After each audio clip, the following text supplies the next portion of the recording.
सिडकुल हरिद्वार में एनएसओ ने आयोजित किया सम्मेलन। उप महानिदेशक ने कहा, यूएन में भारत सांख्यिकी निकाय के लिए चयनित। चमोली में सैनिक खिलाफ सिंह नेगी का निधन। कई दिनों से लखनऊ में चल रहा था इलाज। 2 साल पहले सेना में हुए थे भर्ती।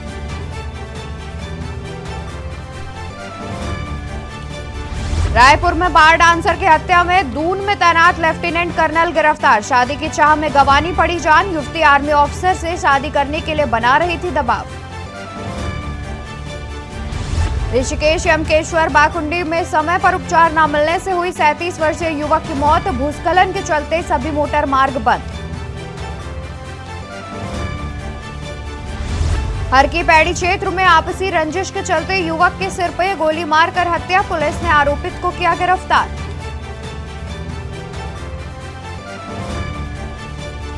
उत्तरकाशी की पुरौला बड़कोट मोरी तहसील में देर रात महसूस किए गए भूकंप के झटके। घरों से बाहर भागे लोग। आप देख रहे हैं के न्यूज, खबरों का सारथी। नमस्कार, मैं हूं आपके साथ अवंतिका अवस्थी। स्वागत है आपका के न्यूज इंडिया में। बात करेंगे उत्तराखंड खबरों की। बता दें आपको कि उत्तराखंड में अगले 4 दिनों तक बारिश का अलर्ट जारी किया गया है। दून, नैनीताल समेत 8 जिलों के लिए चेतावनी जारी की गई है। पौड़ी में लगातार बारिश से हल्की ठंड की दस्तक हो गई है। साथ ही बागेश्वर, चंपावत, पिथौरागढ़, चमोली और रुद्रप्रयाग में बारिश का अलर्ट जारी किया गया है। बता दें कि बारिश के चलते ठंड बढ़ गई है। 4 दिनों तक बारिश का अलर्ट जारी किया गया है। दून, नैनीताल समेत 8 जिलों के लिए बारिश का अलर्ट जारी किया गया है। आपको बता दें कि पौड़ी में लगातार बारिश से हल्की ठंड की दस्तक हो गई है।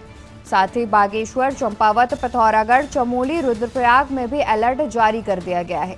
खबर आपको उत्तराखंड की बता रहे हैं, जहां उत्तराखंड में अगले 4 दिनों तक बारिश का अलर्ट जारी कर दिया गया है। दून, नैनीताल समेत 8 जिलों के लिए चेतावनी जारी कर दी गई है। पौड़ी में लगातार बारिश से हल्की ठंड की दस्तक भी हो गई है। साथ ही बता दें कि बागेश्वर, चंपावत, पिथौरागढ़, चमोली और रुद्रप्रयाग में अलर्ट जारी कर दिया गया है। उत्तराखंड में अगले 4 दिनों तक बारिश का अलर्ट। दून, नैनीताल समेत 8 जिलों के लिए चेतावनी जारी। पौड़ी में लगातार बारिश से हल्की ठंड की दस्तक। बागेश्वर, चंपावत, पिथौरागढ़, चमोली और रुद्रप्रयाग में अलर्ट जारी। उत्तराखंड में अगले 4 दिनों तक बारिश का अलर्ट जारी किया गया है। आपको बता दें कि देहरादून, नैनीताल समेत 8 जिलों के लिए बारिश की चेतावनी जारी की गई है। साथ ही पौड़ी में लगातार हल्की बारिश से ठंड ने दस्तक दे दी है। वहीं बागेश्वर, चंपावत, पिथौरागढ़, चमोली और रुद्रप्रयाग में बारिश का अलर्ट जारी कर दिया गया है। उत्तराखंड में अगले 4 दिनों तक बारिश का अलर्ट जारी। बता दें कि पौड़ी में हो रही लगातार बारिश से हल्की ठंड की दस्तक हो गई है। साथ ही नैनीताल समेत 8 जिलों में भारी बारिश की चेतावनी मौसम विभाग द्वारा जारी की गई है।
बता दें कि उत्तराखंड में अगले 4 दिनों तक भारी बारिश का रेड अलर्ट जारी किया गया है। साथ ही आपको बता दें कि देहरादून समेत 8 जिलों के लिए बारिश की चेतावनी जारी की गई है। वहीं पौड़ी में लगातार हो रही बारिश से हल्की ठंड की दस्तक हो गई है। बता दें कि पौड़ी में लगातार बारिश के कारण मौसम में बदलाव हो रहा है, साथ ही हल्की ठंड बढ़ गई है। वहीं देहरादून समेत 8 जिलों के लिए बारिश का अलर्ट जारी किया गया है और अगले 4 दिनों तक बारिश का अलर्ट जारी किया गया है।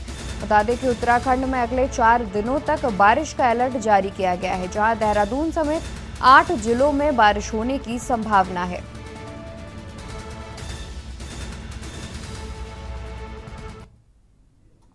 खबर देहरादून से, जहां अक्टूबर में उत्तराखंड जा सकते हैं प्रधानमंत्री मोदी।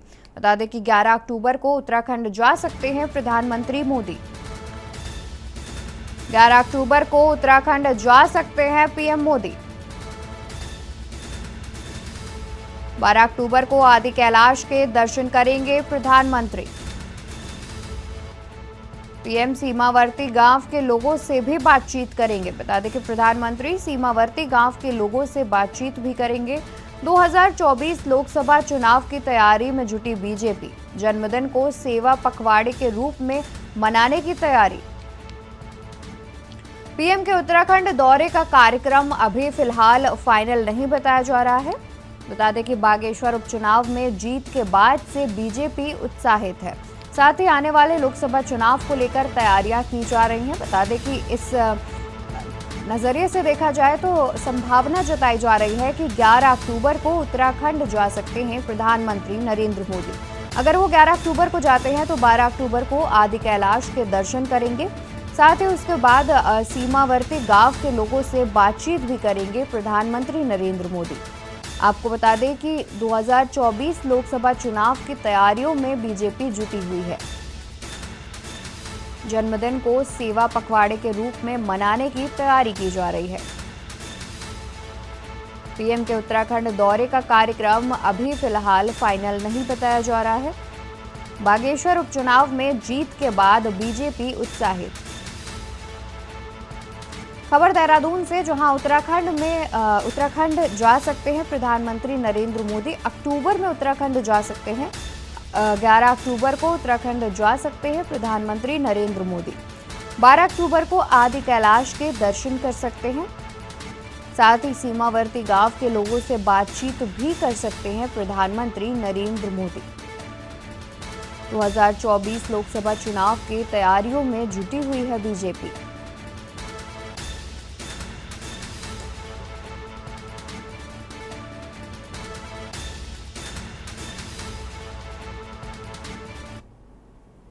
खबर देहरादून से, जहां धामी मंत्रिमंडल विस्तार की फिर चर्चाएं हुई तेज। धामी मंत्रिमंडल विस्तार की फिर हुई चर्चाएं तेज। सीएम धामी के दिल्ली दौरे से सियासी हलचल तेज। धामी कैबिनेट में 4 मंत्री किए जा सकते हैं शामिल। बागेश्वर में जीत के बाद विधायकों की बढ़ी उम्मीदें। धामी कैबिनेट में 4 मंत्री किए जा सकते हैं शामिल। बागेश्वर में जीत के बाद विधायकों की बढ़ी उम्मीदें। अभी मुख्यमंत्री के अलावा कैबिनेट में हैं 7 मंत्री। उत्तराखंड में 12 मंत्रियों की हो सकती है कैबिनेट। खबर देहरादून से बता रहे हैं, जहां धामी मंत्रिमंडल विस्तार की चर्चाएं एक बार फिर से तेज होती नजर आ रही हैं। सीएम पुष्कर सिंह धामी के दिल्ली दौरे से सियासी हलचल तेज हो गई है। बता दें कि धामी कैबिनेट में 4 और मंत्री शामिल किए जाने की बात सामने आ रही है, जहां बागेश्वर में जीत के बाद विधायकों की उम्मीदें बढ़ती नजर आ रही हैं। वहीं धामी कैबिनेट में 4 मंत्री शामिल किए जाने की खबर आ रही है। वहीं बागेश्वर में हुई बीजेपी के जीत के बाद बीजेपी विधायकों की उम्मीदें बढ़ी हैं। अभी मुख्यमंत्री के अलावा कैबिनेट में 7 और अन्य मंत्री हैं। उसके अलावा उत्तराखंड में 12 मंत्रियों की कैबिनेट हो सकती है अगर 4 और मंत्री शामिल किए जाएंगे धामी कैबिनेट में तो। बता दें कि अभी फिलहाल धामी कैबिनेट में 7 मंत्री हैं। अगर 4 और मंत्री शामिल कर दिए जाएंगे तो धामी कैबिनेट में 12 मंत्री हो जाएंगे। बता दें कि धामी कैबिनेट में 4 मंत्री किए जा सकते हैं शामिल। पुष्कर सिंह धामी, मुख्यमंत्री पुष्कर सिंह धामी के दिल्ली दौरे के बाद से ये सियासी हलचल तेज हो गई है। साथ ही बागेश्वर उपचुनाव में हुई जीत के बाद से विधायकों की उम्मीदें बढ़ गई हैं।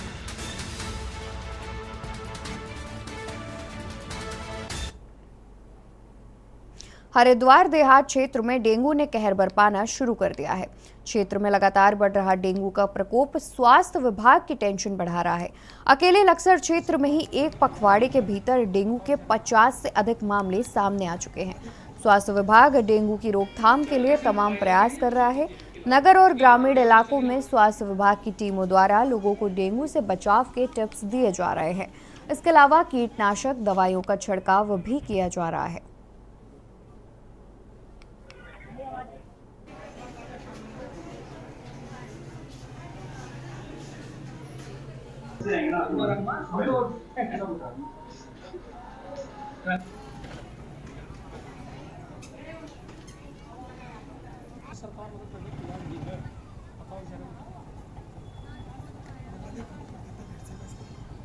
ज्यादा पेशेंट वायरल के हैं या कुछ और चीजें हैं फिलहाल, क्योंकि डेंगू तो चल ही रहा है।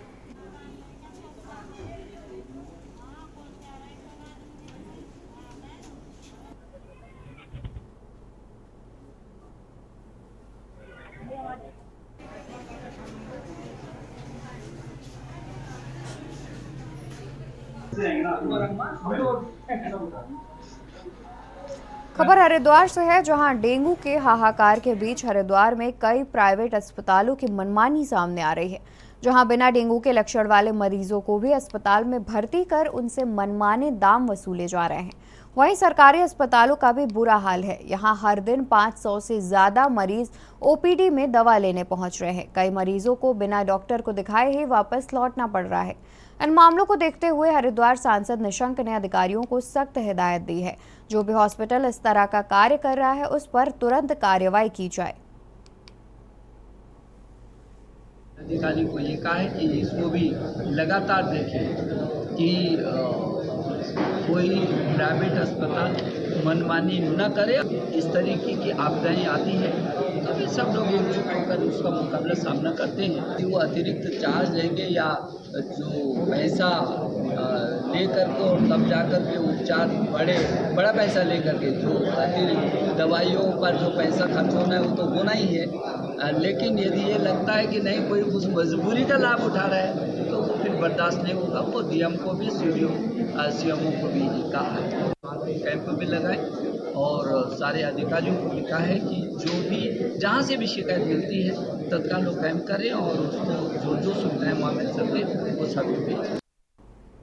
उत्तराखंड में डेंगू का कहर लगातार बढ़ता जा रहा है।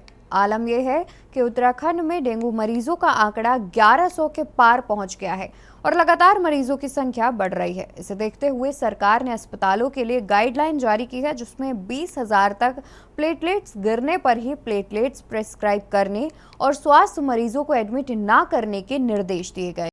हालांकि इन सबके बावजूद कई अस्पताल रुपए ऐंठने के चक्कर में मरीजों को कई दिन तक अनावश्यक भर्ती कर रहे हैं। इस वजह से वास्तव में बीमार मरीजों को बेड मिलने में दिक्कत हो रही है। पूरी खबर आपको दिखाएंगे एक ब्रेक के बाद। आप देख रहे हैं के न्यूज, खबरों का सारथी। ब्रेक से वापस आ गए हैं। हम बात कर रहे थे उत्तराखंड में लगातार तेजी से फैलने वाले डेंगू पर। बता दें कि देहरादून और हरिद्वार में तो डेंगू की स्थिति विकट हो गई है। देखिए ये रिपोर्ट।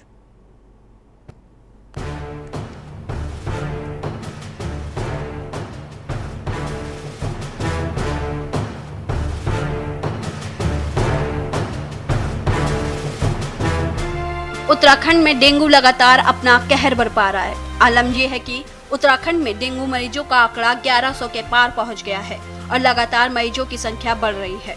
इसे देखते हुए सरकार ने अस्पतालों के लिए गाइडलाइन जारी की है, जिसमें 20,000 तक प्लेटलेट्स गिरने पर ही प्लेटलेट्स प्रेस्क्राइब करने और स्वास्थ्य मरीजों को एडमिट न करने के निर्देश दिए हैं। हालांकि इन सब के बावजूद कई अस्पताल रुपए ठगने के चक्कर में मरीजों को कई दिन तक अनावश्यक भर्ती कर रहे हैं। इस वजह से वास्तव में बीमार मरीजों को बेड मिलने में दिक्कत हो रही है। देहरादून, हरिद्वार में तो स्थिति विकट होती जा रही है, जहां अस्पतालों में पैर रखने तक की जगह नहीं है। इसको देखते हुए लगातार अधिकारियों के औचक निरीक्षण भी जारी हैं। वहीं स्वास्थ्य मंत्री डॉक्टर धन सिंह रावत ने सभी डीएम और सीएमओ को निर्देश दिए हैं कि सरकार की गाइडलाइन का अनुपालन हो, मरीजों से अधिक वसूली न हो, जो भी अस्पताल नियमों का उल्लंघन कर रहे हैं उनके खिलाफ सख्त कार्रवाई की जाए। वहीं राज्य में डेंगू के बढ़ते मामलों पर सियासत गर्मा गई है। कांग्रेस का आरोप है कि सरकारी आंकड़े वास्तविकता से अलग है, सरकार के आंकड़े काफी कम है। वहीं सत्ता पक्ष ने विपक्ष के आरोपों का खंडन करते हुए कहा कि सरकार डेंगू की रोकथाम के लिए कार्य कर रही है। मैंने कहा ना कि डेंगू महामारी बहुत विकराल रूप धारण कर चुकी है और राजधानी में तो हालत बद से बदतर है। और जो आंकड़े सरकार प्रस्तुत कर रही है और वास्तविकता में ज़मीन आसमान का फ़र्क है। आज अगर आप देखें, मैं समाचार पत्रों में पढ़ रहा था कि रायपुर जो है हॉट स्पॉट बन गया है, प्रत्येक परिवार में डेंगू से पीड़ित लोग हैं। ये तो सरकार इसमें पूरी तरीके से विफल साबित हुई है। और जो आंकड़े सरकार ने सदन के अंदर प्रस्तुत किए, उसके इतर जो है वास्तविकता अलग है। देखिए, सरकार इस पर बहुत मुस्तैदी से काम कर रही है। कल भी स्वास्थ्य मंत्री जी ने सुबह जाकर के दून हॉस्पिटल का औचक निरीक्षण भी किया था और तमाम अस्पतालों को निर्देशित किया गया है कि डेंगू के मरीजों के लिए स्थान रखें, डेंगू के मरीजों का प्रॉपर इलाज हो, बेहतर इलाज हो, उस पर सरकार लगी हुई है। और हमको सबको पता है कि इस बार बरसात भी ज़्यादा हुई है, जिसके कारण बारिश का साफ पानी कई स्थानों पर भरा हुआ है। उसकी चेन तोड़ने के लिए नगर निगम और तमाम जितने भी प्रशासन और शासन है वो लगा हुआ है। फॉगिंग जगह जगह पर कराई जा रही है। तमाम जगहों पर जहाँ से भी इस प्रकार की शिकायतें आती हैं कि कहीं पर फॉगिंग नहीं हो रही है, कि ज़्यादा फॉगिंग करानी, तो उस पर शासन, प्रशासन और सरकार मुस्तैदी से काम कर रही है। वहीं राज्य में डेंगू के बढ़ते मामलों पर सियासत गर्मा गई है। कांग्रेस प्रदेश अध्यक्ष करण मेहरा ने सरकार पर डेंगू से निपटने में नाकाम रहने का आरोप लगाया है। उन्होंने देहरादून में डेंगू की विकराल होती स्थिति के लिए स्मार्ट सिटी के अधूरे कार्यों को जिम्मेदार बताया है। करण मेहरा का कहना है कि डेंगू विकराल रूप धारण कर चुका है। कोविड के दौरान तो सरकार के पास जानकारी नहीं होने का बहाना था, लेकिन डेंगू तो हर साल होता है, फिर भी सरकार की कोई तैयारी नहीं थी। उल्टा आधे अधूरे निर्माण कार्यों में बरसाती पानी फंसकर लार्वा तैयार कर रहा है। महारा ने आरोप लगाया कि कहीं भी फॉगिंग नहीं हो रही है। वहीं आम आदमी पार्टी की ओर से शहर में डेंगू के मामले बढ़ने पर नगर निगम के खिलाफ धरना प्रदर्शन किया गया। प्रदेश उपाध्यक्ष उमा सिसोदिया के नेतृत्व में निगम पहुंचे कार्यकर्ताओं ने नगर निगम और सरकार के खिलाफ नारेबाजी की। पार्टी के गढ़वाल मीडिया प्रभारी रविंद्र आनंद ने कहा कि डेंगू मलेरिया के मामले लगातार बढ़ते जा रहे हैं। ऐसे समय सभी जिम्मेदार अधिकारियों को फील्ड में निकलकर प्रभावित इलाके में फॉगिंग और लार्वासाइड का छिड़काव करना चाहिए, लेकिन ऐसा नहीं हो रहा। नहीं है, ये प्रत्येक वर्ष होने वाली बीमारी है, लेकिन सरकार की कोई तैयारी नहीं है। आप दून हॉस्पिटल में चले जाइए, सैंपल लेने के लिए केवल एक खिड़की है, लाइन लगी हुई है, सड़कों तक लोग खड़े हुए हैं, कोई व्यवस्था नहीं है। 900 से ज़्यादा केसेस अकेले देहरादून में है और उसका कारण ये स्मार्ट सिटी के लिए जो खोद खाद हुई है, जगह जगह गड्ढे कर दिए, उसमें पानी जमा हो रहा है, उससे डेंगू ने महामारी का रूप लिया है। पूरे प्रदेश में 1100 से ज़्यादा केसेस हो चुके हैं और मृत्यु के आंकड़े 12 आए हैं, जो सरकारी आंकड़े हैं। प्राइवेट अस्पतालों की अगर आप देखेंगे तो मेरे ख्याल से आंकड़ा और बढ़ सकता है। और सरकार की कोई तैयारी नहीं है, सरकार बुरी तरीके से फेल है। सरकार केवल पैसे की बंदरबाट कर रही है। 40 लाख रुपया फॉगिंग के लिए प्रत्येक माह नगर पालिका को दिया जा रहा है।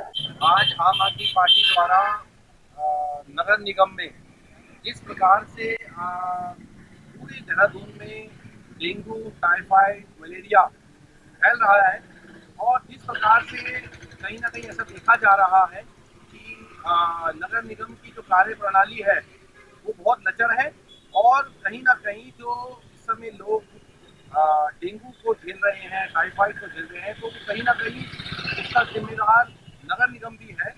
तो आज नगर निगम को चेताने के लिए, उसकी कुंभकर्ण की नींद को तोड़ने के लिए आज आम आदमी पार्टी के सभी कार्यकर्ताओं ने यहाँ पर नगर निगम पहुँचकर एमएनए साहब का घेराव किया और उनको एक ज्ञापन सौंपा है कि जल्द ही जो सफाई व्यवस्था है, जो नालियों की सफाई है, जो पानी जगह जगह भरा हुआ है, जो खड्डे हैं, उनको ठीक कराया जाए, जिससे कि जो डेंगू के जो मच्छर हैं वो ना फैले। कुल मिलाकर एक तरफ जहां राज्य में डेंगू से हाहाकार है तो दूसरी तरफ डेंगू पर सियासत ने माहौल को गरमा दिया है। निश्चित ही बढ़ते मामले सरकार की चिंता को बढ़ा रहे हैं, लेकिन समय रहते यदि सरकार विकराल स्थिति से निपटने की तैयारी करती तो शायद लोगों को इतना परेशान न होना होता। यदि सरकारी अस्पताल में सेवाएं बेहतर होती तो प्राइवेट अस्पताल मरीजों और तीमारदारों को आर्थिक बोझ का डंक नहीं मारते। हर साल डेंगू महामारी आने के बाद भी सरकार का इंतजाम पटरी से उतरना चिंता की बात है।